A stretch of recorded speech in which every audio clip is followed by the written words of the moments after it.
Shabbat Shalom. Let's chop a little bit. Check it out, check it out. Okay, here's a thought for you. When you look at the time frame of the Genesis narrative,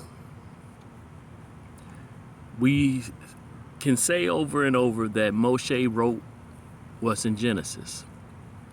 But almost everything that's in Genesis predates that man way over thousands of years.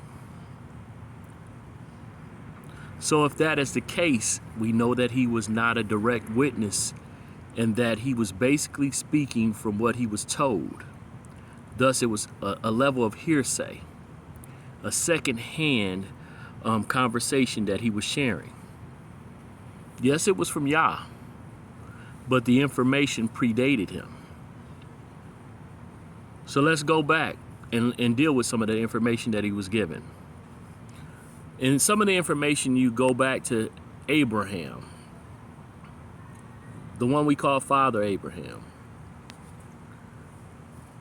Abraham, son of what was it, Haran, but he lived during the time of Nimrod, when the land of Ham was the rulership of everything. But during that time frame, he had those that were looking over him, Noah and Shem. 2 of the 8 that were in the ark, that they were the ones left. The 8 left when the earth or the world was flooded. So they would have a direct relationship with Yah. And, out of those 8, you get to Abraham. Abraham is just one of many that descended out of Noah through his sons. Nimrod, again, was a great, great man in that time. And so you had all these others, and then Abraham. So we know the story from of Abraham and how he would have a great nation come up out of him. But there were great nations going on right at the time of Abraham. So if you had from 8, you got to all of these great nations, and those 8 knew of Yah. They had a governing and a set of rules. Would that set of rules be just set to just Shem and his line, or would all of those 3 sons have a recollection or a knowledge of Yah's relationship with their father Noah?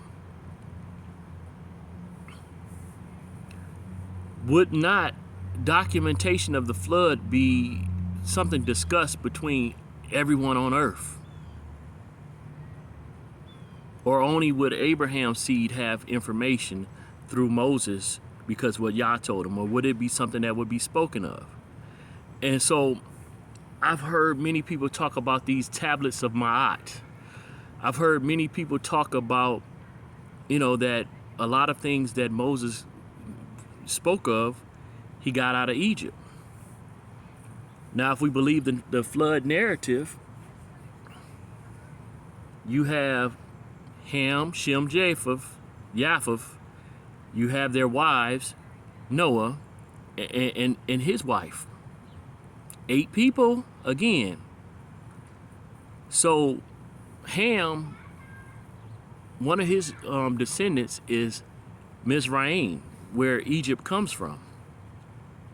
So Egypt cannot predate Ham. Egypt cannot predate Shem. Egypt cannot predate Noah, unless the whole biblical narrative is false. Noah would be older than the civilization of Egypt. So if the laws that Moses got, he took from Egypt, where did Egypt get them from? Likelihood they got them from their father Ham. And then who would Ham have got them from? His father Noah. So then, again, that goes to the linear thought that I'm putting forth, that Noah had commands and laws, and he passed them not just to Shem, but he gave them also to Shem and Japheth. And so those things that we see Ma'at or in Egypt as laws that we say that Moses stole or that predated him, yeah, they did. Noah had those because Noah had a relationship with Yah. And some say, well, how would you say that? Well, do we not remember that Noah had said that he was collecting animals for the ark, clean and unclean? Where would the designation of clean and unclean had come from if not for Yah? Because at that time they weren't really eating meat. So why would they designate something clean and unclean if it's not something that they're eating anyway? What would that designation really mean? You go back into the time of Adam and you see that they were, Adam and Eve, after they did what they did, their children were bringing forth a sacrifice. Why were they bringing forth a sacrifice unless they were told to bring forth a sacrifice?